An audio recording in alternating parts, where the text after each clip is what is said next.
नमस्कार दोस्तों, स्वागत है आपका रामा लाइब्रेरी यूट्यूब चैनल में। दोस्तों, आपके मानसिक क्षेत्र का 90% जीवन जो है अवचेतन है। इसलिए जो भी स्त्री या पुरुष इस अवचेतन क्षेत्र की अद्भुत शक्ति का प्रयोग करना नहीं जानते या नहीं करते हैं, उनका जीवन अभाव में बीतता है। आपकी अवचेतन प्रक्रियाएं हमेशा जीवन रक्षक और रचनात्मक होती हैं।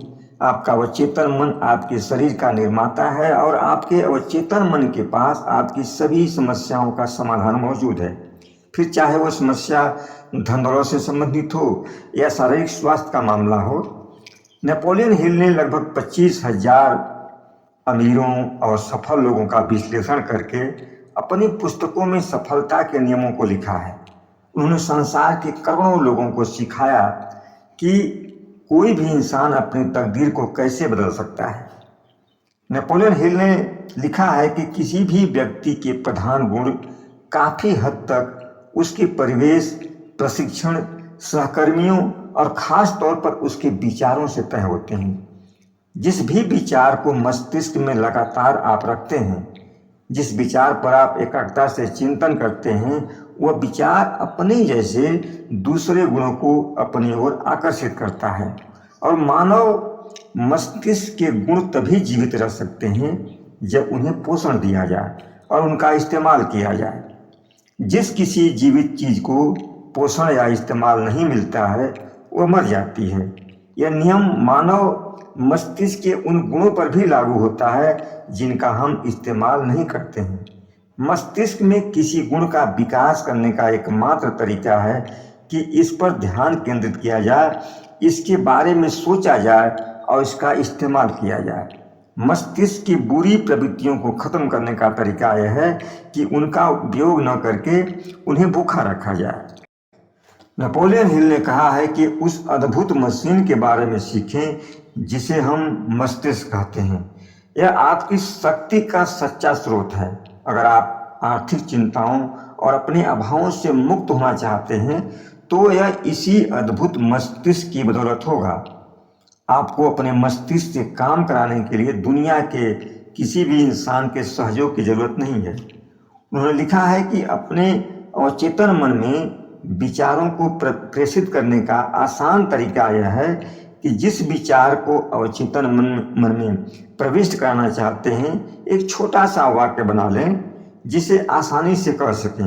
फिर आपका अवचेतन मन तुरंत उसे स्वीकार कर लेगा।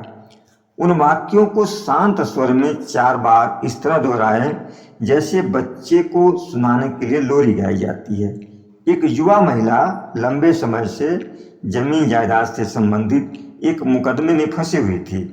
दरअसल उसके पति ने सारी जमीन जायदाद वसीयत में उसके नाम कर दी थी, जिसको लेकर के पति की दूसरी पत्नी के बेटे और बेटियों ने संपत्ति पर अपने अधिकार के लिए मुकदमा दायर कर दिया। उस महिला को किसी ने मानसिक चित्र की तकनीक और आत्म सुझाव की तकनीक के बारे में बताया। उसने उस तकनीक का प्रयोग इस तरह किया, वह एक आरामदायक कुर्सी पर बैठ गई। शरीर को पूर्ण शांत और आरामदेह बना करके उसने अपनी आंखें बंद कर ली और सोने की स्थिति में आ गई। उसके बाद उसने अपने विचार के 7 शब्दों के एक वाक्य को बनाकर स्थिर और मुलायम आवाज में कहना शुरू किया। वह वाक्य था, दैवी शक्ति से यह खत्म हो गया। दैवी शक्ति से यह खत्म हो गया। जो मुकदमा था उसका, उसने उस वाक्य बनाया कि दैवी शक्ति से यह खत्म हो गया। यह वाक्य का एक संदेश आसानी से अवचेतन मन में प्रविष्ट हो गया। उसने इस तकनीक को 10 दिनों तक सोते समय दोहराया और पूरी निष्ठा के साथ बार बार दोहराती। दैवी शक्ति से यह खत्म हो गया। उसके बाद शांत होकर गहरी नींद में सो जाती। 10 रातों को संदेश दोहराने के बाद 11वें दिन जब वह सुबह उठी तो उसे विश्वास हो गया कि वह मुकदमा खत्म हो गया है। और उसी दिन उसके वकील का फोन आया। उसने बताया कि दूसरी पार्टी समझौते के लिए राजी हो गई है। बाद में समझौता हो गया, मुकदमा वापस ले लिया गया। यहाँ 2 बातें समझनी जरूरी है। पहला, आप जब भी अपने मन की आंखों में मानसिक चित्र बनाएं या आत्म सुझाव के जरिए अवचेतन मन में कोई विचार डालने की कोशिश करें तो आपके विचारों में एक भी शब्द निगेटिव ना हो।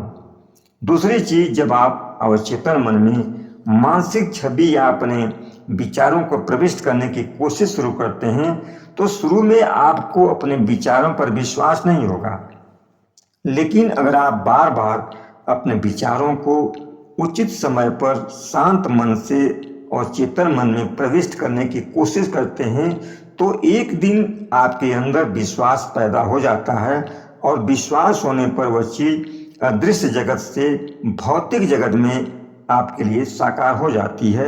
मुझे उम्मीद है इस वीडियो से आपको काफ़ी कुछ सीखने को मिलेगा। धन्यवाद।